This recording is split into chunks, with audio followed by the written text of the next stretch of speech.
Mm. Yeah. Hey, it's Matt O'Leary, and I've chosen quite the ambitious album to tackle today. It's the alt-country, neo-psych, folk rock singer-songwriter Jonathan Wilson and his new one called Rare Birds. I think primarily a review is a means of sharing an experience of an album with other people, and through deeper analysis, details and connections can be drawn out that can add overall value to the art. But reviews can never actually substitute for the real thing. They're entertaining for the analytical types of people, but of course they're subservient. And I feel that particularly with this album, Rare Birds. I feel like anything I say about it is really just scraping away at the surface, and you actually just need to go listen to the thing to get an understanding of the aesthetic and the scope. But I'll give it a go. He's shunning you, for sure. Los Angeles-based Jonathan Wilson's actually much better known for his production than his actual records. He produced the Father John Misty records and a couple Dawes records and Upside Down Mountain by Conor Oberst, so he's definitely a big name in this ginormous Los Angeles market. But he has done a couple other records himself, the first one being Gentle Spirit from 2011, and that one really displayed this ambitious scope and vision I mentioned earlier. And Gentle Spirit's made up of these ethereal, patient tracks that bloom and transform over 5 or 6 or 7 minutes. And Fanfare from 2013 was another mammoth achievement of simple sophistication. I see that record more as a celebration of music history and some of his biggest influences, with all its guest spots from David Crosby to Graham Nash to Jackson Browne. And both those albums, Gentle Spirit and Fanfare, require some major dedication. They're both about 80 minutes long, and so is Rare Birds. So, the big question here is, can it justify that length? Because, my music ear, my listening ear is trained and tailored to about 40 to 45 minutes. So you double that, and it's got to be something real special. So is this album that?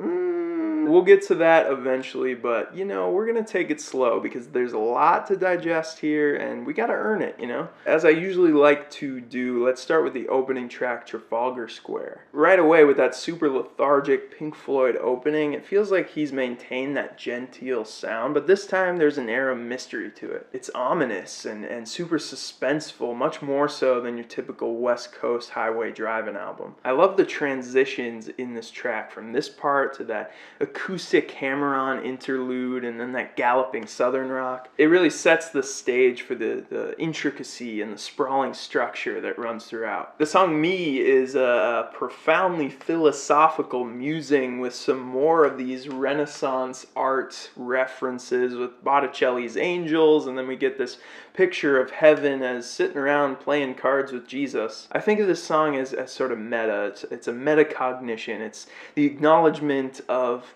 the tendency for artists to write songs about their own personal fate and to grapple with that. And maybe that's something that Jonathan experiences regularly himself, or maybe he's just being critical of this singer-songwriter persona altogether.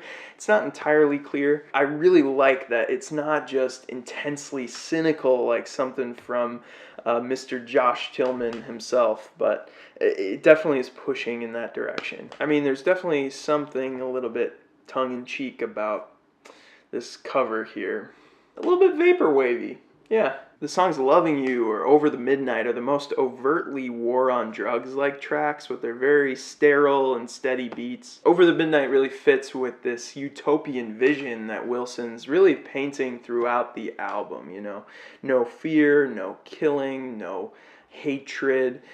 In our minds play 1,000 pretty songs. Again, it's really hard to tell what his tone is with this. If he's poking fun at the sentimental naivety of a utopian ideal, or whether he's just reveling in it. And talk about utopia, There's a Light is a true hippie anthem. This is no doubt the peppiest song he's ever put out, and it's got a really simple but effective melody. It's a really, really good song, even if it's just chucking corn at your face. And those little vocoder vocal responses he throws in on this one or Sunset Boulevard, ace. His voice in general has that wispiness and that dusty folkiness of that Silver Reserve album I put in my top 15 last year. The title track, Rare Birds, continues this trend of imagining paradise with some trippy imagery this time, and he definitely steps on the environmental soapbox, but I love the way the music supports the emotional shifts. We get this propulsive groove and the sun-drenched guitar howling, and then in comes some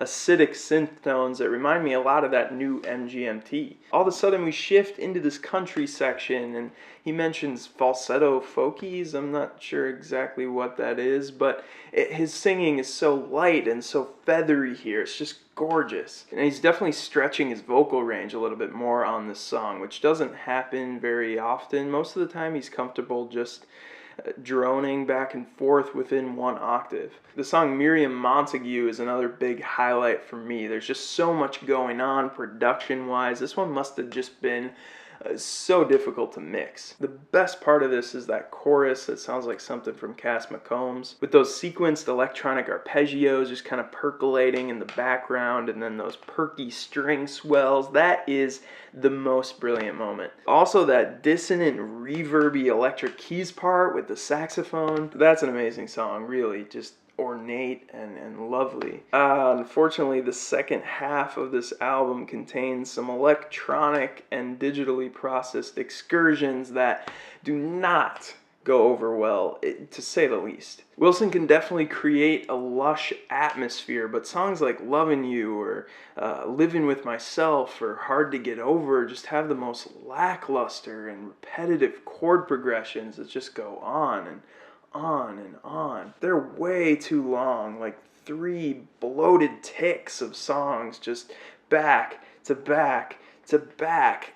Why? This album's like a 4-inch hot dog with an 8-inch bun, and those 3 tracks are like the mile of dry processed bread you gotta just gnaw through before you get to the goods. I definitely prefer the stuff that sounds like Tim Buckley or like Crosby, Stills, Nash & Young to this new agey stuff. I'm fine with decadence when it's diverse, but when the songs just don't move anywhere dynamically or structurally, it just falls flat. It reminds me a little bit of Riley Walker's last album in that way. I'm just conflicted with this album because on one hand there's so much sonic detail and so much instrumental variety, and the production, immaculate. But he's really putting a lot of faith in the audience here, that they're going to stick with him through the whole thing.